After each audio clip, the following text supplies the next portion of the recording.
ಅನುದಿನ ಅನುಕ್ಷಣ ಮನೆಯಲ್ಲೂ ಕಲಿಯೋಣ, ಕಲಿಕೆಯ ಹೊಸ ಹಾದಿಯಲಿ ಜೊತೆಗೂಡಿ ಹೆಜ್ಜೆಯ ಹಾಕೋಣ, ಸಂತಸದಿ ಕಲಿಯೋಣ ನಮ್ಮ ಹೆಮ್ಮೆಯ ಈ ಕ್ಲಾಸಿನಲ್ಲಿ.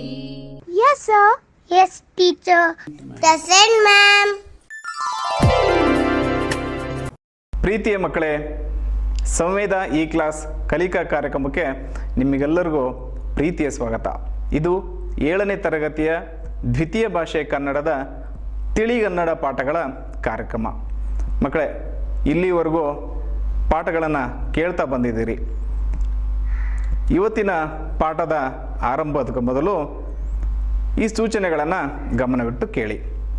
ನಿಮ್ಮ 7ನೇ ತರಗತಿಯ ತಿಳಿ ಕನ್ನಡ ಪಠ್ಯಪುಸ್ತಕವನ್ನು ನಿಮ್ಮ ಹತ್ರ ಇಟ್ಕೊಳ್ಳಿ. ಪುಟ ಸಂಖ್ಯೆ 18 ತೆರೆಯಿರಿ. ಪಾಠದಲ್ಲಿ ಬರುವಂತಹ ಮುಖ್ಯಾಂಶಗಳನ್ನು ಬರೆದುಕೊಳ್ಳೋದಕ್ಕೋಸ್ಕರ, ಚಟುವಟಿಕೆಗಳಿಗೆ ಸಂಬಂಧಿಸಿದ ವಿಷಯಗಳನ್ನು ಬರ್ಕೊಳ್ಳೋಕ್ಕೋಸ್ಕರ ನಿಮ್ಮ ಹತ್ರ ಒಂದು ನೋಟ್ ಪುಸ್ತಕ, ಪೆನ್ ಇರಲಿ. ಚಟುವಟಿಕೆಗಳ ಕಡೆ ಹೆಚ್ಚು ಗಮನವಿಟ್ಟು ಪಾಠವನ್ನು ಕೇಳಿ ಮಕ್ಕಳೇ. ಪಾಠವನ್ನು ಆರಂಭಿಸುವ ಮೊದಲು ಕವಿ ಕುವೆಂಪು ಅವರು ಬರೆದಿರುವಂತಹ ಒಂದು ಸುಂದರವಾದ ಹಾಡನ್ನು ಕೇಳ್ಕೊಂಡು ಬರೋಣವಾ? ಕನ್ನಡ ಎನೆ ಕುಣಿದಾಡುವುದೆನ್ನದೆ, ಕನ್ನಡ ಎನೆ ಕಿವಿ ನಿಮಿರುವುದು, ಕನ್ನಡ ಎನೆ ಕಿವಿ ನಿಮಿರುವುದು, ಕಾಮನ ಬಿಲ್ಲನು ಕಾಣುವ ಕವಿಯೊಳು ತೆಕ್ಕನೆ ಮನ ಮೈ ಮರೆಯುವುದು, ತೆಕ್ಕನೆ ಮನ ಮೈ ಮರೆಯುವುದು. ಕನ್ನಡ ಕನ್ನಡ ಹಾಸವಿಗನ್ನಡ, ಕನ್ನಡದಲ್ಲಿ ಹರಿ ಬರೆಯುವನು, ಕನ್ನಡದಲ್ಲಿ ಹರ ತಿರಿಯುವನು. ಕನ್ನಡ ಕನ್ನಡ ಹಾಸವಿಗನ್ನಡ, ಕನ್ನಡದಲ್ಲಿ ಹರಿ ಬರೆಯುವನು, ಕನ್ನಡದಲ್ಲಿ ಹರ ತಿರಿಯುವನು.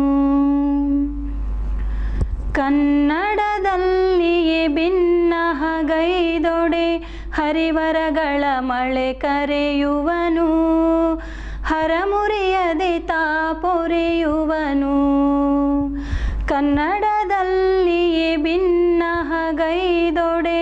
ಹರಿವರಗಳ ಮಳೆ ಕರೆಯುವನು, ಹರಮುರಿಯದೆ ತಾಪೊರೆಯುವನು.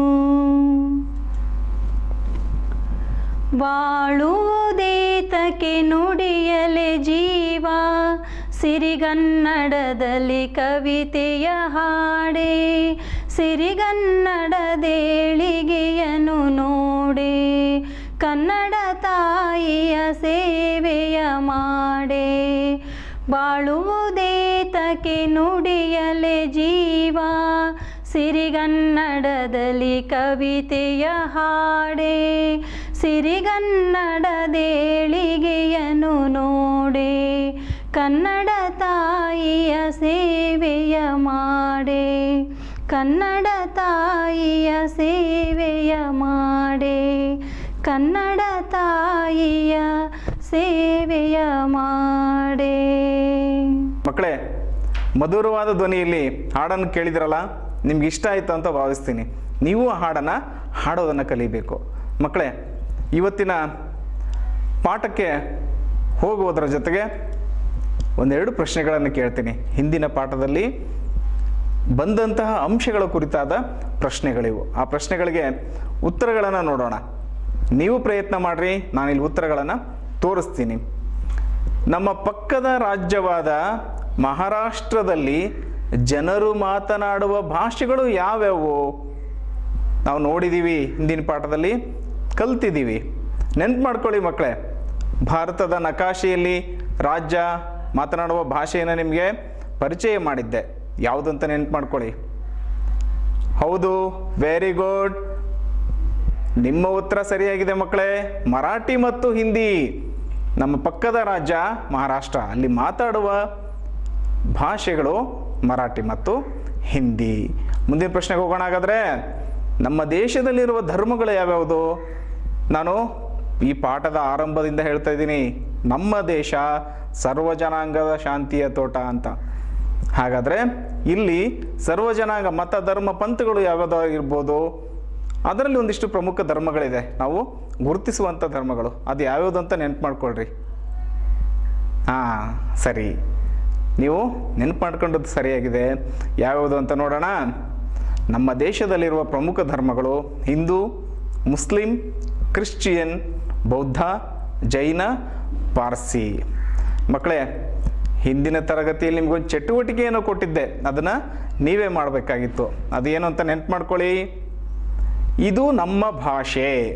ಈ ವಾಕ್ಯವನ್ನು ಇತರ 5 ಭಾಷೆಗಳಲ್ಲಿ ಬರೆಯೋದಕ್ಕೆ ಪ್ರಯತ್ನ ಮಾಡಿರಿ ಅಂತ ಹೇಳಿದ್ದೆ. ನಿಮಗೆ ಯಾವುದಾದ್ರೂ ಭಾಷೆ ಬಂದಿರ್ಬೋದು, ಆ ಭಾಷೆಯಲ್ಲಿ ನೀವು ಪ್ರಯತ್ನ ಮಾಡಿರ್ತೀರಿ. ನಾನು ಇಲ್ಲಿ ಈ 5 ಭಾಷೆಗಳಲ್ಲಿ ಅದನ್ನು ಇದು ನಮ್ಮ ಭಾಷೆ ಈ ವಾಕ್ಯವನ್ನು 5 ಭಾಷೆಗಳಲ್ಲಿ ಬರ್ಕೊಂಡು ಬಂದಿದ್ದೀನಿ ನಿಮಗೋಸ್ಕರ. ನೀವು ಬೇರೆ ಬೇರೆ ಭಾಷೆಯನ್ನು ಕಲಿಬೇಕು. ನಾನು ಹೇಳಿದ್ದೀನಿ, ಎಲ್ಲ ಭಾಷೆಗಳು ಶ್ರೇಷ್ಠವಾದದ್ದೇ, ಕಲಿಯೋದಕ್ಕೆ ನಾವು ಮನಸ್ಸನ್ನು ಮಾಡಬೇಕು ಅಷ್ಟೆ. ಇದು ನಮ್ಮ ಭಾಷೆ ಈ ವಾಕ್ಯವನ್ನು ಇಂಗ್ಲೀಷ್ನಲ್ಲಿ ಹೇಳಿದರೆ ಹೇಗಿರುತ್ತೆ? ದಿಸ್ ಈಸ್ ಅವರ್ ಲ್ಯಾಂಗ್ವೇಜ್ ಅಂತ ಹೇಳಬೇಕು. ನಿಮಗೆ ಗೊತ್ತಾಗಲಿ ಅಂತ ನಾನು ಇಂಗ್ಲೀಷ್ನಲ್ಲಿ ಮತ್ತೆ ಅದನ್ನು ಕನ್ನಡದಲ್ಲೂ ಕೂಡ ಹೇಳಿದ್ದೀನಿ. ಹಿಂದಿಯಲ್ಲಿ ಹೇಗೆ ಹೇಳ್ತಾರೆ? ಯಹ ಹಮಾರಿ ಭಾಷಾ ಹೈ. ತೆಲುಗಲ್ಲಿ ಇದಿ ಮನ ಭಾಷಾ. ತಮಿಳಲ್ಲಿ ಇದು ಎಂಗಲ ಮೋಲಿ ಅಂತ. ಮಲಯಾಳಿಯಲ್ಲಿ ಇದಾನ ನನ್ನಲ್ಲದ ಭಾಷಾ ಅಂತ ಹೇಳ್ತಾರೆ. ಮಕ್ಕಳೇ, ಭಾಷಾ ಸಾಮರಸ್ಯದ ಉದಾಹರಣೆಯಾಗಿ ನಾವು ಇದನ್ನು ನೋಡ್ಬೋದು. ಮಕ್ಕಳೇ, ಮುಂದೆ ಹೋಗೋಣ. ಭಾರತದ ನಕಾಶೆಯಲ್ಲಿ ಪ್ರಮುಖ ನದಿಗಳನ್ನು ಗುರುತಿಸೋ ಚಟುವಟಿಕೆಯನ್ನು ನಿಮಗೆ ಕೊಟ್ಟಿದ್ದೆ. ನೀವು ಮಾಡಿರ್ತೀರಿ ಅಂತ ನಾನು ಭಾವಿಸಿದ್ದೀನಿ. ನೀವು ತುಂಬ ಜಾಣ ಮಕ್ಕಳು, ಮಾಡಿರ್ತೀರಿ ಅಂತ ಗೊತ್ತು.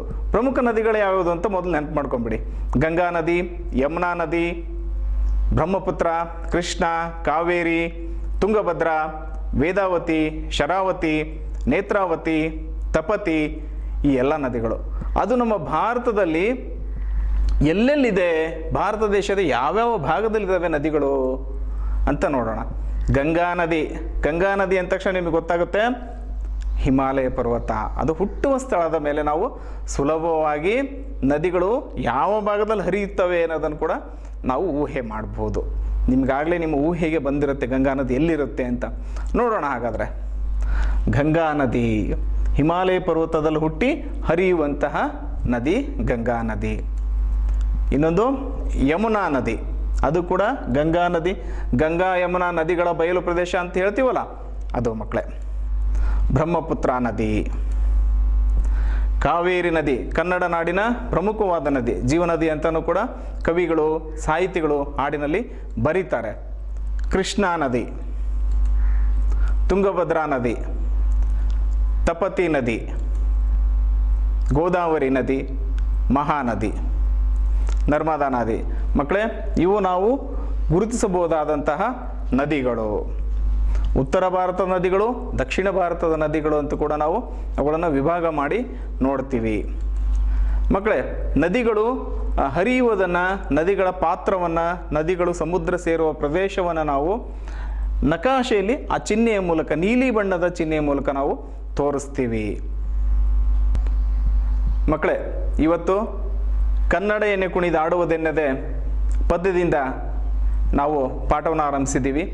ಇವತ್ತಿನ ಪಾಠ ಇದು ಭರತ ಭೂಮಿ ನನ್ನ ತಾಯಿ ಘಟಕದ ಕೊನೆಯ ಅವಧಿ. ಮಕ್ಕಳೇ, ಇವತ್ತು ಈ ಪಾಠವನ್ನು ಮುಂದುವರಿಸೋಣ.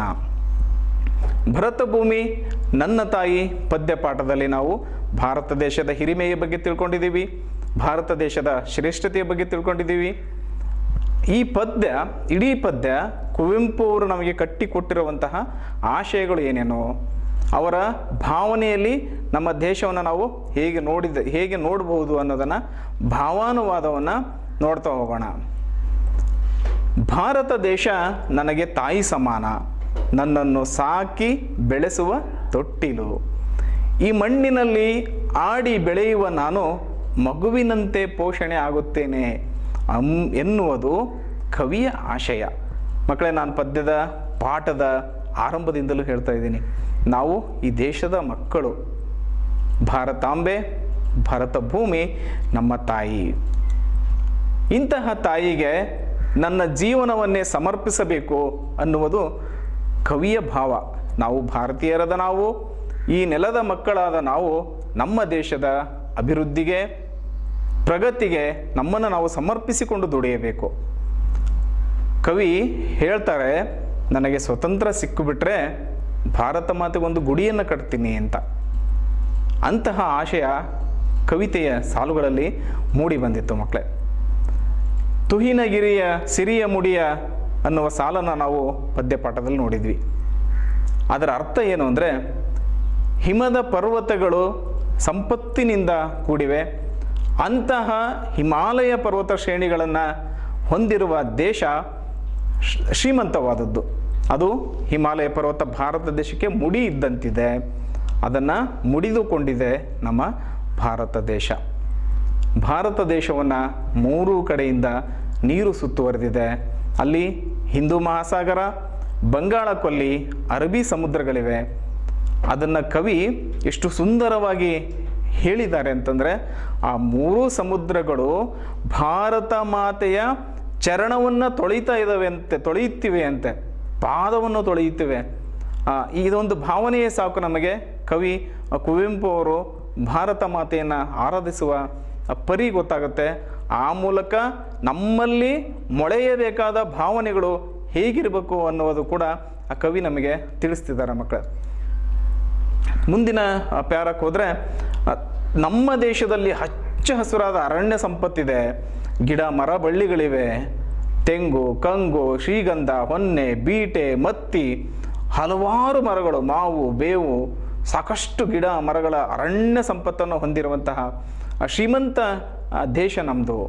ಇಲ್ಲಿ ಅದರ ಜೊತೆಗೆ ಆಹಾರದ ಬೆಳೆಗಳಾಗಿ ಭತ್ತವನ್ನು ಬೆಳಿತೀವಿ, ರಾಗಿಯನ್ನು ಬೆಳಿತೀವಿ, ಗೋಧಿ, ಜೋಳ, ಹತ್ತಿ, ತೊಗರಿ, ಉದ್ದು, ಹೆಸರು, ಕಡಲೆ, ಅಲಸಂದಿ, ಹೀಗೆ ಆಹಾರ ಧಾನ್ಯಗಳನ್ನು ಹೇಳ್ತಾ ಹೋದರೆ ಒಂದು ಉದ್ದವಾದ ಪಟ್ಟಿಯನ್ನು ನೀವು ತಯಾರಿಸಬಹುದು.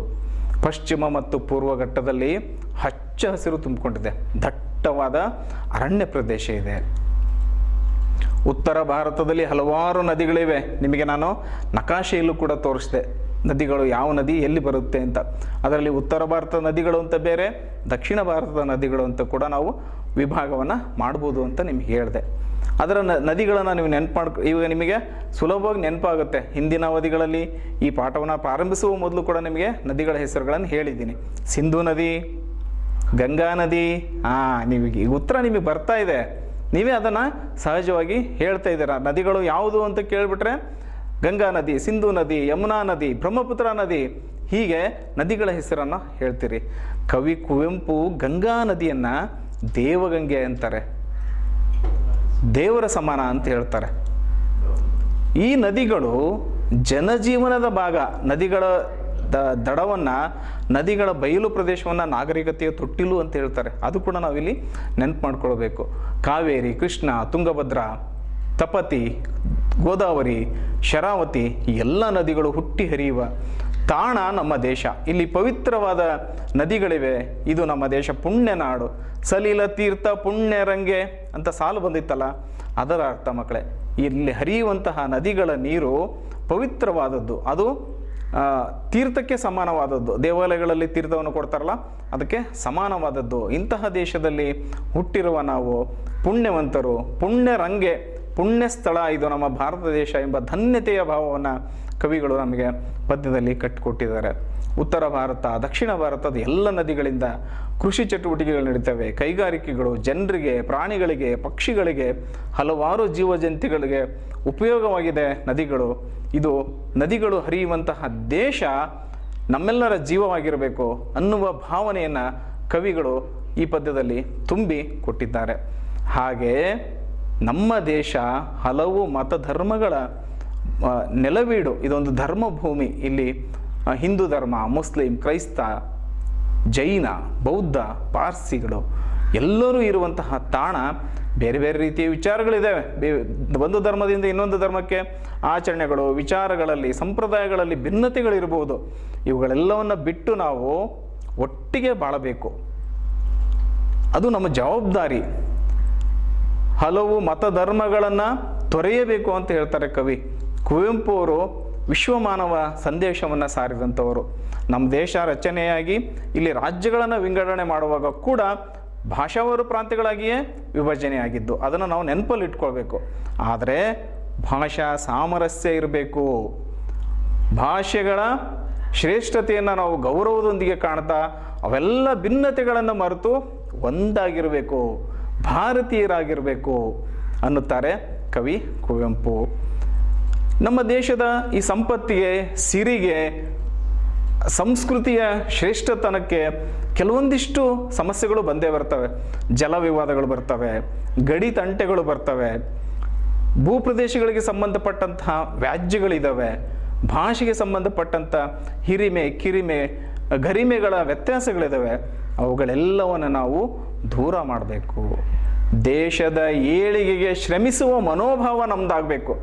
ಭಾರತ ಮಾತೆಯ ಮಕ್ಕಳಾದ ನಾವು ಸಮಸ್ಯೆಗಳನ್ನು ಎದುರಿಸುವಂಥವರಾಗಬೇಕು. ಮಾನಸಿಕ ಶಕ್ತಿ ನಮಗಿರಬೇಕು. ಇಂತಹ ಭಾವನೆಯನ್ನು ವ್ಯಕ್ತಪಡಿಸುವಂತಹ ಕವಿ ಕುವೆಂಪು ಅವರು ಭಾರತ ಮಾತೆಗೆ ಭರವಸೆಯನ್ನು ನೀಡ್ತಾರೆ. ನಾವು ಇದೆಲ್ಲವನ್ನು ತೊರೆದು ಬಾಳ್ತೀವಿ, ತೊರೆಯುವೆ, ಮೆರೆವೆ ಅಂತಂದು ಮರೆವೆ ಅಂತ ಹೇಳಿದ್ದನ್ನು ನಾವು ನೆನ್ಪು ಮಾಡ್ಕೊಳ್ಳೋಣ. ಭಾರತ ದೇಶ ನಮಗೆ ತಾಯಿ ಇದ್ದಂತೆ, ನಮಗೆ ರಕ್ಷಣೆ ನೀಡುವ ತೊಟ್ಟಿಲು. ಈ ಪರಕೀಯರ ದಾಸ್ಯದಲ್ಲಿ ಇದ್ದು ನಾವು ಅನುಭವಿಸಿರುವಂತಹ ಆ ನೋವು, ಆ ಹಿಂಸೆ, ಅದೆಲ್ಲವನ್ನು ನಾವು ಮರಿಬೇಕಾದ್ರೆ ಈ ಸ್ವತಂತ್ರವನ್ನು ಹೆಮ್ಮೆಯ ಸಂಗತಿಯಾಗಿ ನಾವು ಸ್ವೀಕರಿಸ್ಕೋಬೇಕು. ನಾವು ಸ್ವತಂತ್ರರಾಗಿದ್ದರೆ ಪುಣ್ಯದ ಏಣಿಯ ಮೆಟ್ಟಿಲನ್ನು ಹತ್ತಿದ ಹಾಗೆ. ಇದು ಅಭಿವೃದ್ಧಿಯ ಸಂಕೇತ, ಪ್ರಗತಿಯ ಸಂಕೇತ, ಇದು ಏಳಿಗೆಯ ಸಂಕೇತ. ಮಕ್ಕಳೇ, ಇಷ್ಟೊತ್ತಿನ ಈ ಪದ್ಯದಲ್ಲಿ ಗಮನಿಸಿದ ಹಾಗೆ ಈ ಪದ್ಯದ ಇಡೀ ಸಾರವನ್ನು ಹಿಂದಿನ ಅವಧಿಗಳಲ್ಲಿ ಹೇಳಿದಂತಹ ಪದ್ಯದ ಆಶಯವನ್ನು ಚಿತ್ರಗಳ ಮೂಲಕ ನೋಡ್ತಾ ಹೋಗೋಣ. ಪದ್ಯವನ್ನು ಬರೆದಂತಹ ಕವಿ ಕುವೆಂಪು, ಭರತ ಭೂಮಿ ನನ್ನ ತಾಯಿ, ನನ್ನ ಪೊರೆಯುವ ತೊಟ್ಟಿಲು, ಅದಕ್ಕೆ ಸಂಬಂಧಪಟ್ಟಂತಹ ಚಿತ್ರಗಳು. ಮಕ್ಕಳೇ, ಚಿತ್ರಗಳು ನಮಗೆ ಪಾಠವನ್ನು ಕಲಿಸ್ತವೆ. ಚಿತ್ರಗಳನ್ನು ನೋಡ್ತಾ ನೋಡ್ತಾ ನೋಡ್ತಾ ಪದ್ಯ ಪಾಠವನ್ನು ನೆನಪು ಮಾಡ್ಕೊಳ್ಳಿ. ಹರಿಯುವ ನದಿಗಳು, ಸಿರಿಯ ಮುಡಿಯ ಬಗ್ಗೆ, ಸಹ್ಯಾದ್ರಿ ಪರ್ವತ ಹಚ್ಚ ಹಸಿರು ಬಗ್ಗೆ, ಇಲ್ಲಿ ಬೆಳೆಯುವ ಬೆಳೆಗಳ ಬಗ್ಗೆ, ಸಾಗರ ಸಮುದ್ರಗಳ ಬಗ್ಗೆ ನಾವು ನೋಡ್ತಾ ನೋಡ್ತಾ ಹೋಗೋಣ. ನಮ್ಮ ದೇಶ ಸರ್ವಧರ್ಮಗಳ ಶಾಂತಿಯ ತವರು, ಧರ್ಮಗಳ, ಪಂಥಗಳ, ಮತಗಳ ನೆಲೆವೀಡು. ಇಲ್ಲಿ ಸಾಮರಸ್ಯ ಇದೆ, ನಾವೆಲ್ಲರೂ ಒಂದೇ ಎನ್ನುವ ಭಾವನೆ ಇದೆ. ಬೇರೆ ಬೇರೆ ಭಾಷೆಗಳಿವೆ, ನಾವು ನೋಡಿದ್ದೀವಿ. ಕನ್ನಡ, ತೆಲುಗು, ತಮಿಳು, ಮಲಯಾಳಿ, ಉರ್ದು, ಹಿಂದಿ, ಇಂಗ್ಲೀಷ್ ಭಾಷೆ ಕೂಡ ನಮ್ಮ ದೇಶದಲ್ಲಿ ಈಗ ನಾವು ಮಾತನಾಡುವ ಭಾಷೆಯಾಗಿ ಇರುವಾಗ ಅವೆಲ್ಲದರ ನಡುವೆ ಸಾಮರಸ್ಯ ಬೇಕು. ಮತ್ತು ಪಂಥಗಳು ಏನೇ ಇರಲಿ, ನಾವು ಭಾರತೀಯರು, ಇಂಡಿಯಾ ಅನ್ನೋದು ನಮ್ಮ ಭಾವನೆಯಾಗಿರಬೇಕು. ವ್ಯಕ್ತಿಯಿಂದ ವ್ಯಕ್ತಿಗೆ ವ್ಯತ್ಯಾಸಗಳಿದ್ದಾಗಲೂ ಕೂಡ ನಾವೆಲ್ಲರೂ ಒಂದೇ, ವಿ ಆರ್ ಒನ್ ಅನ್ನುವ ಭಾವನೆ ಬರಬೇಕು. ವಿ ಆರ್ ಇಂಡಿಯನ್ ಅನ್ನುವ ಭಾವನೆ ಬರಬೇಕು. ಮಕ್ಕಳೇ, ಈ ಚಿತ್ರಗಳನ್ನು ನೋಡಿದಾಗ ನಿಮಗೆ ಇಡೀ ಪದ್ಯ ಪಾಠದ ಸಾರಾಂಶ ನಿಮಗೆ ನೆನಪಾಗಿದೆ ಅಂತ ಭಾವಿಸ್ತೀನಿ. ಮಕ್ಕಳೇ, ಒಂದು ಗಾದೆ ಮಾತಿದೆ, ದೇಶಕ್ಕೆ ಸಂಬಂಧಪಟ್ಟ ಹಾಗೆ, ದೇಶಾಭಿಮಾನಕ್ಕೆ ಸಂಬಂಧಪಟ್ಟ ಹಾಗೆ, ದೇಶ ಸೇವೆಯೇ ಈಶ ಸೇವೆ ಅಂತ. ಇದರ ಅರ್ಥ ಈಶ ಅಂದರೆ ದೇವರು ಅಂತ, ಪರಮೇಶ್ವರಗೆ ಈಶ ಅಂತ ಕರೀತಾರೆ. ಈ ದೇಶದ ಸೇವೆ ಮಾಡುವಂಥ ಕೆಲಸ ದೇವರಿಗೆ ಸೇವೆ ಸಲ್ಲಿಸಿದ ಹಾಗೆ ಅಂತ ದೇಶದ ಕುರಿತು ಇರುವಂತಹ ಗಾದೆ ಮಾತಿದು. ನಮ್ಮ ದೇಶ ನಮ್ಮ ಹೆಮ್ಮೆ. ಇದರ ಅರ್ಥ ನಮ್ಮ ದೇಶಕ್ಕೆ ನಾವು ಎಷ್ಟು ಸೇವೆಯನ್ನು ಸಲ್ಲಿಸ್ತೀವಿ ಅಷ್ಟು ಆ ಭಗವಂತನಿಗೆ ಸೇವೆ ಸಲ್ಲಿಸಿದಂತೆ. ಮಕ್ಕಳೇ, ಕಾಣದ ಭಗವಂತನಿಗೆ ಸೇವೆ ಸಲ್ಲಿಸೋದಕ್ಕಿಂತ ನಮಗೆ ಆಶ್ರಯ ಕೊಟ್ಟು, ಆಹಾರ ಕೊಟ್ಟು, ನೆಲೆ ಕೊಟ್ಟು ನಮ್ಮನ್ನು ಸಾಕುತ್ತಿರುವಂತಹ ಈ ದೇಶಕ್ಕೆ ನಮ್ಮ ಆದ್ಯತೆ ಇರಬೇಕು. ಆ ದೇವರಿಗೆ ಹೇಗೆ ನಮ್ಮಲ್ಲಿ ಭಕ್ತಿ ಭಾವನೆ ಮೂಡುತ್ತೋ ದೇಶ ಅಂದರೂ ಅದೇ ರೀತಿಯ ಭಾವನೆ ಬರಬೇಕು. ಸೈನಿಕ, ರೈತ, ಶಿಕ್ಷಕ, ಹಲವಾರು ಜನರು ದೇಶ ಸೇವೆಗಾಗಿ ತಮ್ಮ ಇಡೀ ಬದುಕನ್ನು ಮುಡಿಪಿಟ್ಟು ಕೆಲಸ ಮಾಡ್ತಿರುವಾಗ ನಾವೆಲ್ಲರೂ ಕೂಡ ಅಂತಹ ಕೆಲಸವನ್ನು ಮಾಡುವಂಥವರಾಗಬೇಕು. ಮಕ್ಕಳೇ, ಈ ಗಾದೆ ಮಾತಿನ ವಿವರವನ್ನು ತಿಳ್ಕೊಂಡಿದ್ದೀವಿ. ಕಲಿತ ಪಾಠ ನಮಗೆ ಚೆನ್ನಾಗಿ ನೆನಪಿರಬೇಕು ಅಂದರೆ ಕೆಲವೊಂದಿಷ್ಟು ಚಟುವಟಿಕೆಗಳನ್ನು ಮಾಡಬೇಕು. ಇವತ್ತಿನ ಚಟುವಟಿಕೆಗಳಲ್ಲಿ ಬಿಟ್ಟ ಸ್ಥಳಗಳಿಗೆ ಸರಿಯಾದ ಉತ್ತರವನ್ನು ಭರ್ತಿ ಮಾಡೋಣ. ಭಾರತದ ದಕ್ಷಿಣ ಭಾಗಕ್ಕಿರುವ ಸಮುದ್ರದ ಹೆಸರು. ಬಿಟ್ಟ ಸ್ಥಳದಲ್ಲಿ ನೀವು ಉತ್ತರವನ್ನು ಬರೀಬೇಕು. ಅದು ಏನು ಅಂತ ನೋಡೋಣ. ನೀವೀಗ ಉತ್ತರವನ್ನು ನಿಮ್ಮ ಪುಸ್ತಕದಲ್ಲಿ ಬರ್ಕೊಂಡಿದ್ದೀರಿ ಅಂತ ನಾನು ಭಾವಿಸ್ತೀನಿ. ಅದು ಯಾವುದಂತ ನೋಡೋಣ. ಹಿಂದೂ ಮಹಾಸಾಗರ.